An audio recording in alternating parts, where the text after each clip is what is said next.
Non, attends, ne te désabonne pas, reste, ne pars pas. C'est bon, oui, on va donner une croix de fer à Jean-Luc Mélenchon. Mais calme-toi, pas la peine de te désabonner. Attends que j'ai fini mon explication. Parce qu'il a pris des journalistes par le col, là. On y a posé une question à propos d'Elon Musk. Oui, salaud, machin, qu'est-ce que tu vas faire, Mélenchon? Il les a attrapés comme ça. Des petites baffes comme ça dans la tête, il leur a mis les journalistes. Et il n'y en a pas un qui a bronché sur le plateau. Et il s'est bien tenu à propos de Marine Le Pen. Il s'est extrêmement bien tenu parce que, comme vous le savez, elle a un procès stalinien où elle risque de perdre sa place. Bon, ça ne me dérange pas qu'elle dégage, mais pas comme ça en fait. C'est une humiliation de partir comme ça. Mais Jean-Luc s'est bien tenu. Vous allez me dire, non mais attends, tu peux pas parler de gens de droite.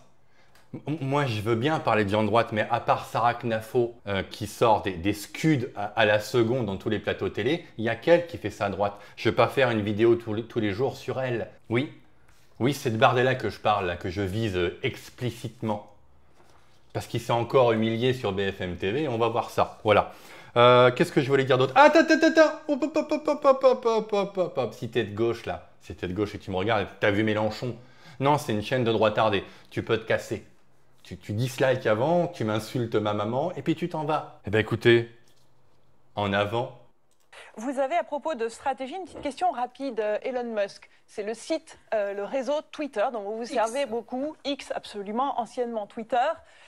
Est-ce que vous envisageriez de quitter dans votre communication, votre stratégie du parti, du mouvement, de quitter Twitter? Oui, petite information, il y a beaucoup de gauchistes qui veulent partir, même des mecs de droite, il y a Copé, je crois, pas Copé, si Copé, il va s'en aller de Twitter parce que à cause de Trump.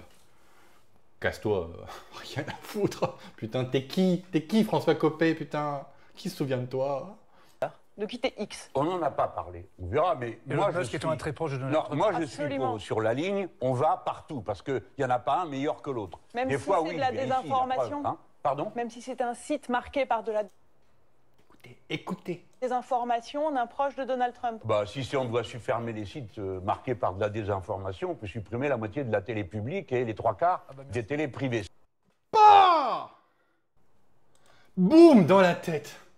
On va le réécouter, parce que Bardella écoute, comme ça qu'on parle. Et vous allez voir, attends. Par de la désinformation, on peut supprimer la moitié de la télé publique et les 3/4 des télés privées. Et si vous demandez c'est quoi le reste de l'extrait, il n'y a rien du tout. Ils vont se mettre à péter, prout. Ils vont tout faire pour éviter de continuer ce débat. C'est dingue, hein? Voilà. Tu vois, Bardella, c'est comme ça qu'il faut faire. Parce qu'on va te voir 2 secondes, juste, ouais, tu t'acharnes sur lui. Non, j'adore Bardella. Je me touche mon micro. J'adore Bardella, mais franchement, regardez, on va regarder la différence. Regardez. Écoutez. Et pour moi, une règle numéro 1 lorsqu'on souhaite être parlementaire de la République. Deuxième point qui a pêché dans cette campagne du Jordan Bardella. Attendez. Maxime. Si Marine Le Pen est condamnée? Si, avec des si. Voilà. Tu vois? Quand tu as la prestance de Jean-Luc Mélenchon, tu sors une dinguerie, tout le monde ferme sa bouche. Et en plus, même s'il y en a un qui, tu vois, dans un élan de confiance, il se dit « Ouais, mais attends, t'as dit des bêtises !» Bah Mélenchon, tu sais très bien qu'il va répondre derrière et il va t'écraser la tête par terre. Donc juste pour ça, croix de fer pour Jean-Luc Mélenchon. C'est comme ça qu'il faut faire.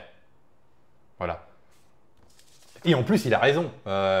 Mélenchon a raison. Hein. Il est d'accord avec nous. Parce qu'ils ont quand même passé leur temps à désinformer, à raconter des conneries. Au moment des Gilets jaunes, j'ai fait une liste, hein, c'est énorme. Au moment des Gilets jaunes, au moment de l'élection américaine, autant 2016 que 2024, hein, sur le réchauffement climatique, sur l'Ukraine et sur la maladie, enfin le virus qui terrasse les boomers par quelques dizaines de milliers.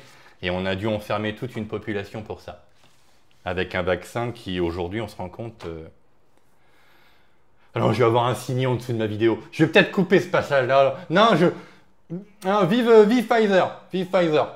Pfizer, on est avec toi. Bravo. Continuez à nous injecter du bonheur dans les veines. Maintenant, cette séquence-là, c'est à propos du procès. Marine Le Pen est, pour les Insoumis, une adversaire politique totale, comme toi, Mélenchon. C'est vrai. Au moins, je te respecte là-dessus. Simplement, dans tous les pays avec un état de droit, Toute peine doit pouvoir être placée en recours. Oui, parce qu'elle n'a aucun recours possible. Je souhaite qu'on ne lui applique pas immédiatement l'inéligibilité sans voie de recours. Il s'est bien tenu, c'est le seul à gauche qui a dit ça. Hein. Alors on va l'écouter.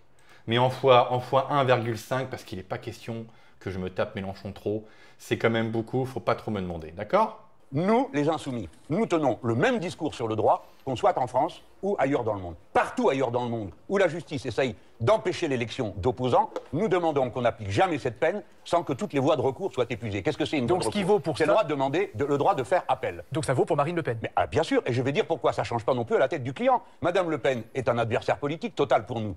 Elle a une peine, je vais caricaturer pour qu'on comprenne vite. On lui dit, madame, vous avez volé une orange. Moi, j'en sais rien, c'est le juge qui le dit. Bien. Alors, vous êtes condamné, premièrement, à planter 2 orangers, deuxièmement, on vous coupe la main pour que vous ne recommenciez pas à voler. Alors, mais on lui dit, madame, pour les 2 orangers à replanter, vous avez le droit de faire appel, mais on vous coupe la main tout de suite. C'est absurde, c'est ce qu'on vient de décider. Dans tous les pays où il y a un état de droit, eh bien, toute peine doit pouvoir être placée en recours. Voilà. Voilà, bon, merci Mélenchon. Voilà.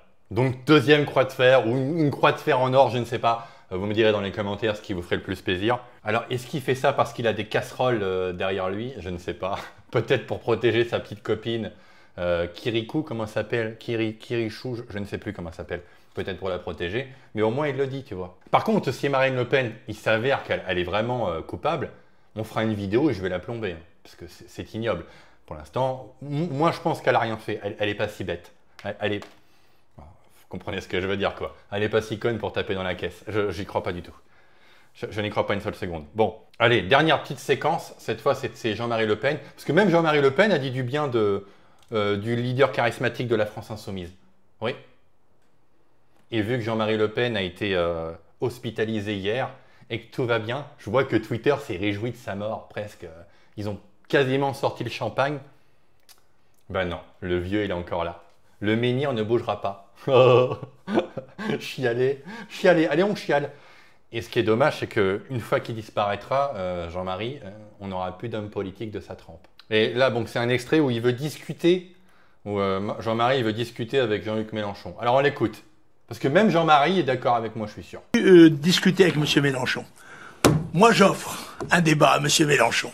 Là, et je vais lui retirer son caleçon. Et je vais montrer ce... Mais ça va pas, Jean-Marie? Mais qu'est-ce qu'il y a, Jean-Marie? Le candidat des communistes qui ont du sang sur les mains jusqu'au coude. Voilà ce qu'est M. Mélenchon, qui entre-temps a été pendant 30 ans un gros sénateur dont on n'a jamais entendu parler d'ailleurs. Mais qu'est-ce qui t'arrive, Jean-Marie? J'essaie de réhabiliter Jean-Luc. Bah non, Jean-Marie a parlé. Pas de croix de fer. Bah non, on va pas quand même oublier que Jean-Luc Mélenchon, t'es quand même une vieille horde. Non, bon, allez... Mais bon, je sais pas. Est-ce qu'on lui donne la croix de fer? J'en sais rien, moi. J'en sais rien.